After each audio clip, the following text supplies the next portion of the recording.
The Equitable Life Assurance Society presents This Is Your F.B.I.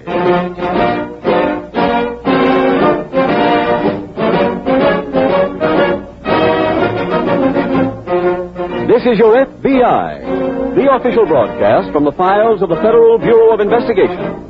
Presented transcribed as a public service by the Equitable Life Assurance Society of the United States and the Equitable Society's representatives in your community.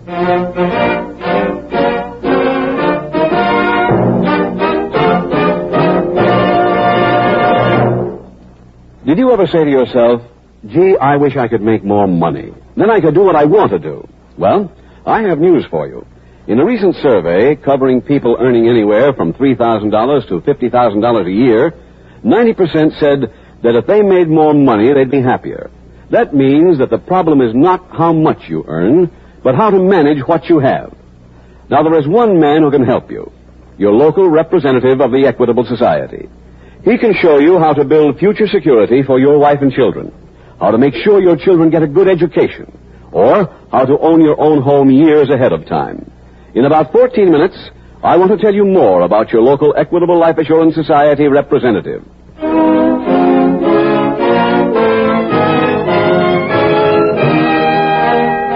Tonight, the subject of our F.B.I. file, homicide. Its title, The Sightseeing Killer.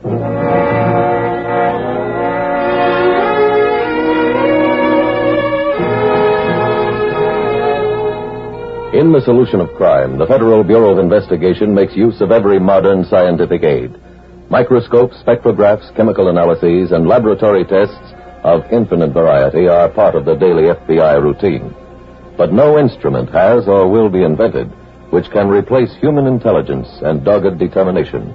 The constant alertness and proven skills of the special agent himself are the true basis for all investigations conducted by your F.B.I. Without him, science would be helpless. Together, they form the combination which brings the criminal to inevitable justice. The case you are about to hear is an example of these two forces acting in conjunction to ensure the arrest of a killer within a few hours of his crime. Tonight's FBI file opens at a small eastern resort lodge. In the sitting room, the owners of the inn, two elderly gray-haired women, are placing white sheets over the stiff Victorian furniture which lines the walls. Oh, be quiet, Jenny. Quiet. You'll have to cover her up, Cora Sue. But Clara, she isn't bothering anyone. They've all checked out. Now, Jenny, you be a good bird. Come on, dear. Come on. There, that's better. You're just lonesome, aren't you, poor Jenny? You get used to having people around all summer, and then when the season ends, there's nobody to talk to. Jenny, want a cracker? Well, of course she does. Cora Sue, I'm waiting for you to help me with this sheet. Oh, I'm sorry. Tuck your end under the cushion. Yes, of course.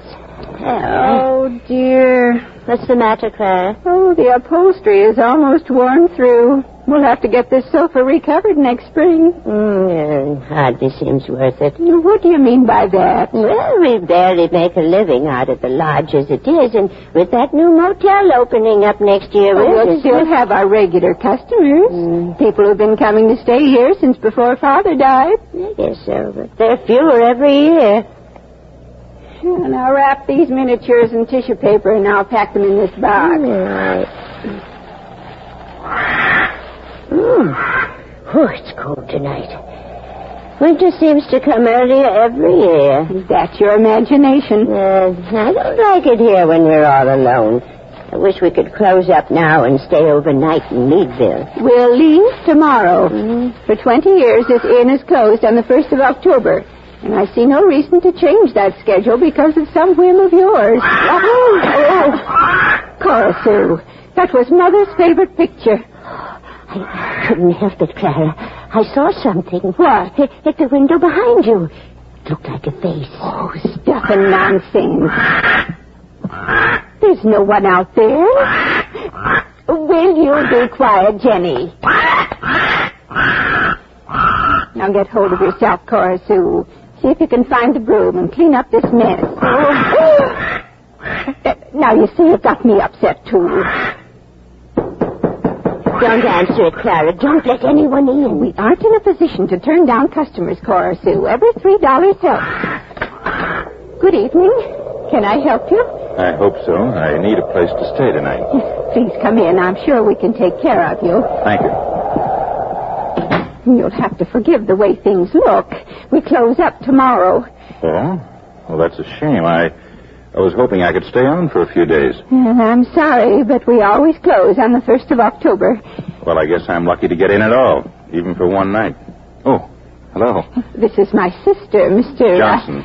Sam Johnson. How do you do, Mr. Johnson? My name is Clara Dalton, and my sister is Cora Sue Dalton. Pleased to meet you both. How do you do? Is there something wrong with me? No. You were giving me such a strange look, I was beginning to wonder. Oh, don't pay any attention to Cora Sue, Mr. Johnson. She's been carrying on all evening. Just a few minutes ago, she thought she saw a face at the window. Clara. Oh, she saw a face all right. It was mine. What? I took a chance you'd have a vacancy and put my car in the garage. Then I happened to glance in the window as I came up the path. I'm sorry if I frightened you, Miss Dalton. You see, Cora Sue, I told you were fretting about nothing. Well, who is this? Another member of the family? That's Cora Sue's parrot. Her name is Jenny. Hello, Jenny. How's the girl? Well, I hope she didn't bite you, Mr. Johnson. She just took a nip. It's my own fault for putting my finger in the cage. I told you to cover that bird, Cora Sue. Yes, Clara. Come on, Jenny. That's a good girl. Now, Mr. Johnson, you just sit over there by the fire and warm up. I'll uncover a chair. Well, I left my suitcase in the car. I'd better bring it in before I settle down for the night. Oh, you can go out that side door across the porch. Oh, thanks. Be right back. Seems like a nice young man. Do you think so? Well, of course I do, don't you? Well, he acts sort of shifty to me. Now, why on earth do you say that? I don't know exactly. Jenny didn't like him either. She doesn't usually nip people. She's very friendly toward me. Well, that wind's darn cold. Well, there's some coffee left over from supper. I could heat up a cup if you'd like, Mr. Johnson. Well, that's very thoughtful of you. As a matter of fact, I didn't get a chance to stop for dinner tonight. If you could fix up a sandwich, too, I'd be glad to pay for it. Why didn't you say you were hungry? I don't like to be a bother. It's no bother at all. Cora Sue, would you go out and get him that sandwich I made for you earlier? The one you didn't eat. Clara, I would like... you please, Cora Sue? No. You don't live around here, Mr. Johnson? No, I drove up from Pennsylvania. Oh, did you stop at that cave on the way? Cave? Yes, Echo Cave. It's just down the road. You must have passed it. Well, I think I did see a sign, but I didn't turn off. It was so late. Oh, that's too bad. It's really quite a remarkable phenomenon. Well, maybe I can find time for it on my way back. There you are. You can use this end table to eat on, Mr. Johnson. That looks wonderful. I'll turn down your bed and take your suitcase upstairs. No, leave it here. I'll take it up myself. Oh, just but is it... leave it where it is. Whatever you say. This is good, Miss Dalton.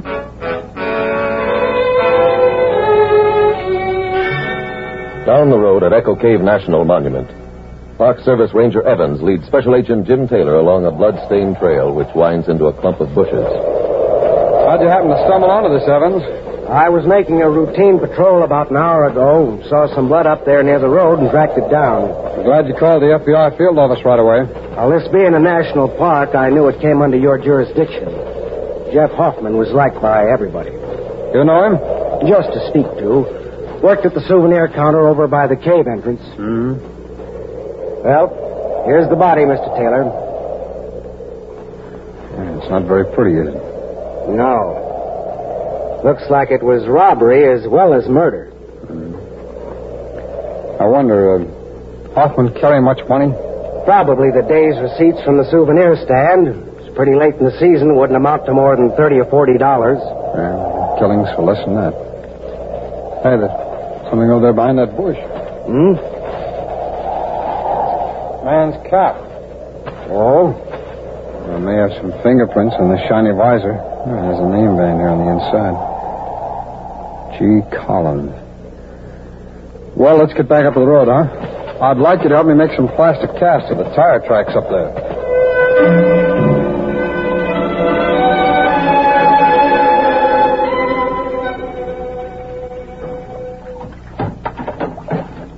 I must say, Mr. Johnson certainly was hungry. Oh, don't just stand there, Cora Sue. Dry the plate and put it in the cupboard. Oh, no, yes. What are you daydreaming about now? Nothing, really. I was just wondering what he has in that suitcase was so important. The same thing most folks have in suitcases, I imagine. Clothes.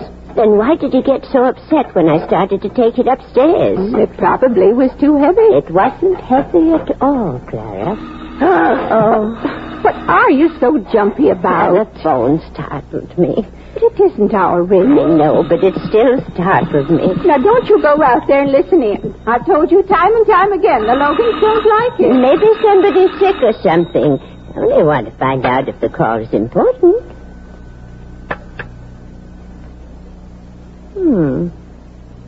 That's funny. Well, as long as you're going to eavesdrop, you might as well tell me what they were saying. But I only heard a couple of words, and then the phone went dead. Like it was out of order. Mrs. Logan probably heard you come on the line and hung up. No, she was right in the middle of a sentence when it happened. Here, let me try it. All right. Hello?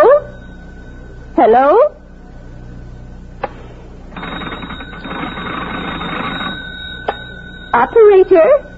Operator. There's something wrong with it, all right. Must be the storm. They're supposed to disconnect it tomorrow anyway, so it doesn't make any difference. What was that? Now, Cora, I've put up with all the nonsense from you tonight that He's out and back again. I can hear him. He's upstairs asleep. You saw how tired he was. There. You heard him too, didn't you? Well, it did sound like somebody closing the barn door. But the way you've been acting up, it's a wonder I'm not seeing things instead of just hearing them. Maybe that's why the phone went dead. Maybe he did something to it. Gosh. Where are you going? Upstairs. I want to see what's in that suitcase. Cora Sue, I won't stand for this. Do you hear me, Cora Sue? He's a perfectly respectable young man. Is he? He isn't in there. Well, let's see now. Oh, there's the suitcase over by the bed. If he comes up and catches you... Oh, I don't think it's even locked. No, it isn't. Well? There's a jacket, and a shirt, and a souvenir from Echo Cave. That's strange. He said he didn't stop there. Oh, here's something else. It feels like metal. Clara, it's a gun. Oh, it looks like it's covered with blood. That's right. Oh, no. Go pick it up, please, and give it to me. Oh, yes, of course. Stay where you are. It isn't loaded, Miss Dalton. Don't come any closer. I told you to give me that gun. There. Oh. Now, that's better. Now, both of you better do exactly what I say. I don't like to frighten you, but even though this pistol is empty, I used it to kill a man. And if necessary, I'll use it again.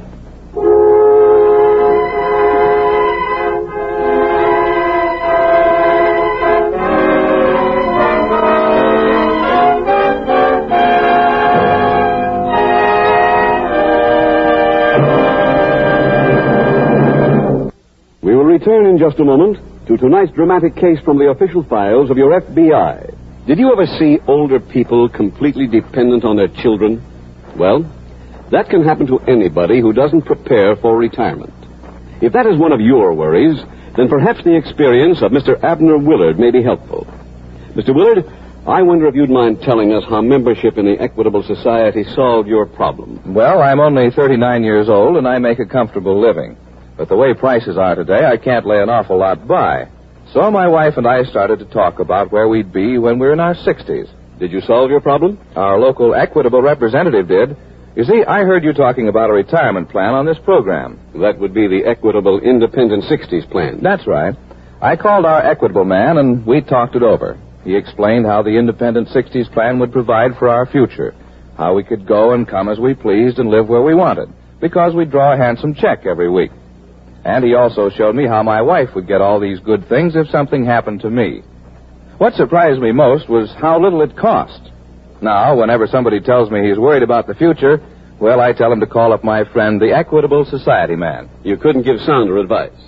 If you want to be independent at 60, if you want to own your own home free and clear, if you want protection for your wife and children, or assurance your children will get a college education, then talk it over with your local Equitable representative. You can count on him to arrange the most for your life insurance dollar. The solution to your life insurance problems is no farther away than your phone. To get his advice without obligation, consult your local phone book for the name of your local representative of the Equitable Life Assurance Society of the United States.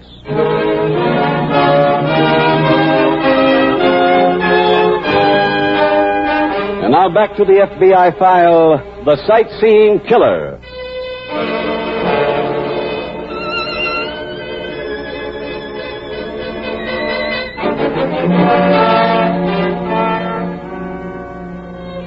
In the apprehension of a killer, time is a paramount consideration. Any delay may give the criminal an opportunity to kill again. Your FBI is always ready to move at top speed to bring the guilty to justice. But a mistaken arrest would only delay the final solution of the crime. The Federal Bureau of Investigation never acts unless and until it is satisfied that the right person has been found and that the evidence against him is overwhelming. Statistics show that convictions in FBI cases brought to trial average well over 95%. Both swift action and cautious investigation are the factors which have produced this remarkable record. Tonight's file continues a few hours later at the Meadville FBI field office. Special Agent William Bates has just entered the office where Agent Taylor is working. Jim, Supervisor Davis assigned me to work with you on the Hoffman case. Oh, I'm afraid I can use some help, Bill. I've gone over your report. Anything new turn up? No, not much. We got a description of Hoffman's car. I sent out a 5-states alarm, but there's nothing on the killer so far. How about fingerprints? Well, there were a couple of sets on the visor of a cap that I found in the body. We've checked them against the dead man's, but they don't match. I sent them and the plaster cast of the tire tracks on to Washington on the 11 o'clock plane. I'll be hearing something soon. Oh, the coroner's report came in. Here, if you'd like to look at it. Yeah, thanks. Time of death about 6 p.m. Blunt instrument. Probably the butt of a pistol. That's what's got me confused. Why didn't he shoot if he has a gun? Yeah. Wait a minute. Maybe I got the answer for you. No? The report came in from Chief Watson here in Meadville this afternoon. I checked through to see if our office had any jurisdiction. And? We didn't, at least not on the face of it. But it may tie in. The filling station on Davis Street was held up about 4 p.m. The man forced the attendant into the washroom. Attendant jumped him, but the man didn't fire, just ran off.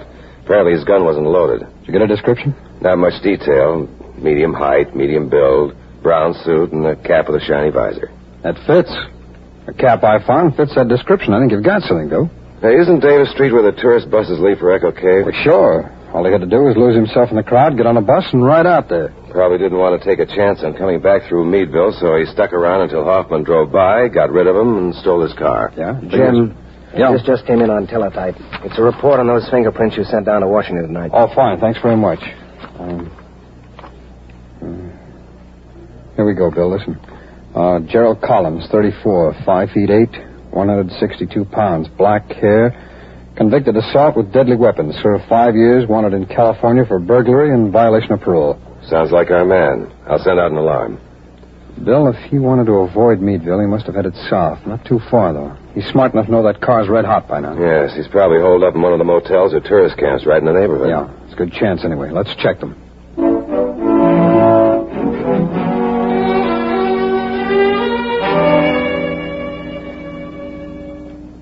Where do you think you're going, Miss Dalton? Why, I wanted a drink of water. Well, I'm sure you're not really very thirsty. Aren't you ever going to let us get some sleep? It's nearly 2 o'clock. You'll be able to sleep in the car.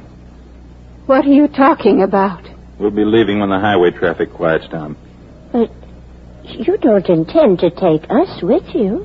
Well, I can't very well let you stay behind, can I? Well, that's kidnapping. I know. Oh, by the way, we'll have to go in your car. I don't think it'd be wise to continue on in the one I've been using. Oh, Clara.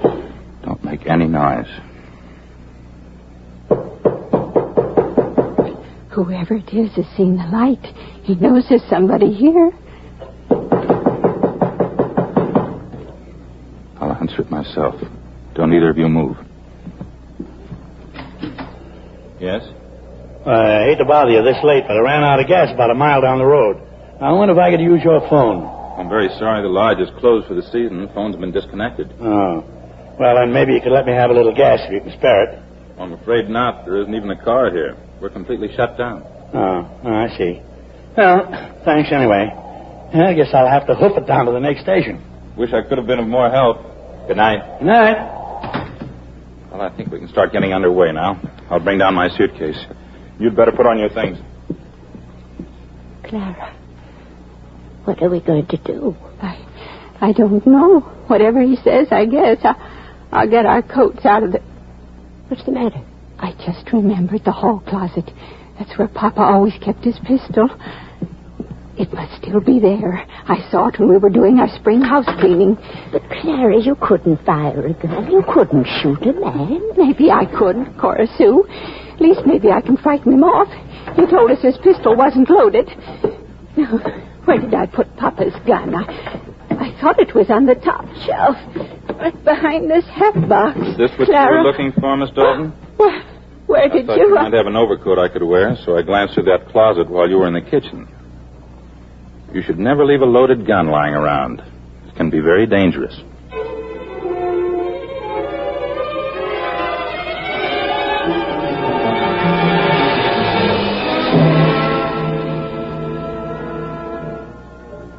Here's your Java. Oh, thanks. Hey, waiter. Yeah? Where's the next tourist camp or motel? Someplace we can get a bed for the night? We've been hunting all over. Everything seems to be filled up. You headed south? Yeah. Well, then I'd suggest Echo Cave Lodge. It's about a mile further on. A couple of nice old ladies run it. The Dalton sisters. They'll have lots of room. Fine, thanks very much. Yep. Say, I don't mean to interrupt, but you're giving them a bum steer there, waiter. Huh? Well, that lodge is closed up tight for the winter. I stopped there about a half an hour ago. Phone ain't even working. Oh, you must have been someplace else, mister. The Dalton sisters never close before October 1st. It's been that way ever since I can remember, and October 1st ain't until tomorrow. I don't know nothing about no sisters. It was the fellow who talked to me. But it was Echo Cave Lodge. I saw the sign right out in front. There ain't no fella there, unless he's a guest. You must have the wrong place. Excuse me, mister... What'd this man look like? I don't know. Kind of youngish, medium build. I didn't pay much attention. He was wearing a brown suit, it seems to me. Let's go, Bill.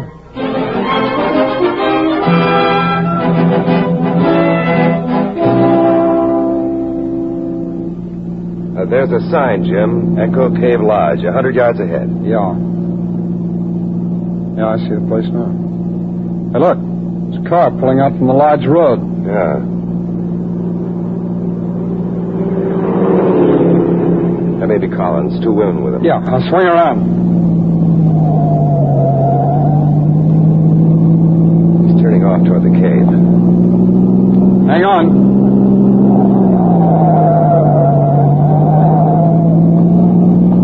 Looks like we lost him around that last curve. Well, they can't get very far. This road dead ends right at the cave entrance.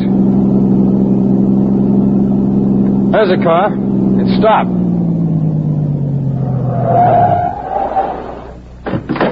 Better take it easy, Phil. Watch yourself. Ladies are getting out. Guess they're all right. But I don't... There he goes. Running up into the cave. Come on.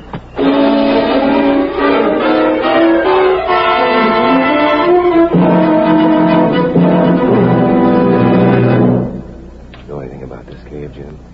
Just that it's pretty big. This is the only entrance. Well, I'll see if I can raise him.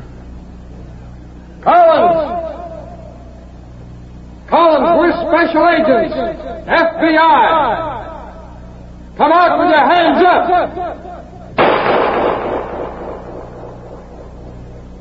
He's got bullets this time. Yeah. Collins! Give yourself up! You'll never hit us in the dark. Give yourself up. All right. I'll come out. Where are you? I can't see. We'll turn on a flashlight. I'm gonna lay my flash on that rock. Get out of the way when I turn it on, Bill. Right.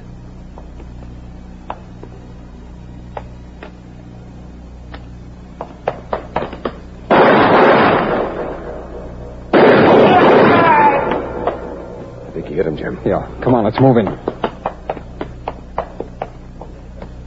Here he is. Out cold. How bad's he hurt? His shoulder. Yeah. Okay, let's take him outside.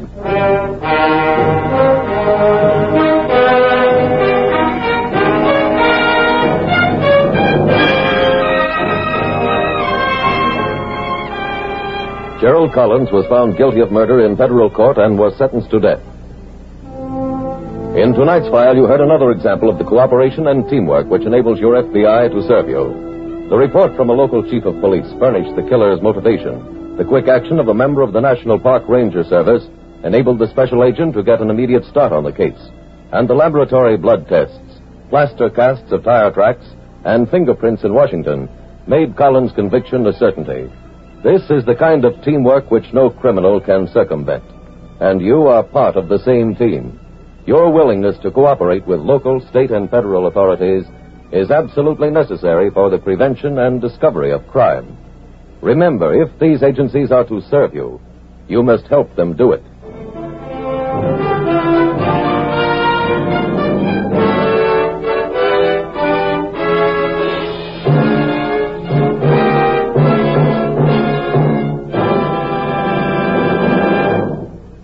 Worried about home ownership? Talk your worry over with your neighbor, your local equitable representative. He's a man who can help you solve almost any life insurance problem you may have. Perhaps you want protection for your wife and children against eventualities. Perhaps you'd like to find a way to enjoy life in comfort and independence when you're 60. Maybe you want to assure a college education for your youngsters. Well, call that friendly, helpful neighbor of yours. Consult your local telephone directory for the name of your local representative of the Equitable Life Assurance Society of the United States.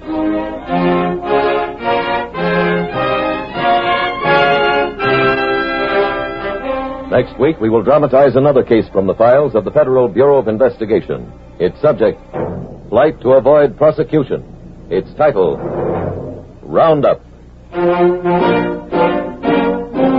The incidents used in tonight's Equitable Life Assurance Society's broadcast are adapted from the files of the Federal Bureau of Investigation.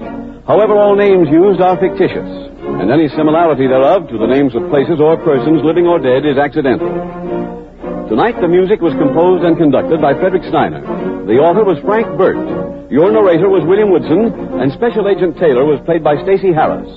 Others in the cast were B. Benaderet, Walter Catlett, Dal McKinnon, Helen Cleve, Steve Pendleton, Barney Phillips, and Carlton Young. This Is Your F.B.I. is a Jerry Devine production. This is Larry Keating speaking for the Equitable Life Assurance Society of the United States and the Equitable Society's representative in your community, and inviting you to tune in again next week at this same time when the Equitable Life Assurance Society will bring you another thrilling transcribed story from the files of the Federal Bureau of Investigation. Roundup on This Is Your F.B.I. Stay tuned for the adventures of Ozzie and Harriet. There's fun for the whole family when Ozzie and Harriet come your way next. This program came to you from Hollywood. This is ABC Radio Network.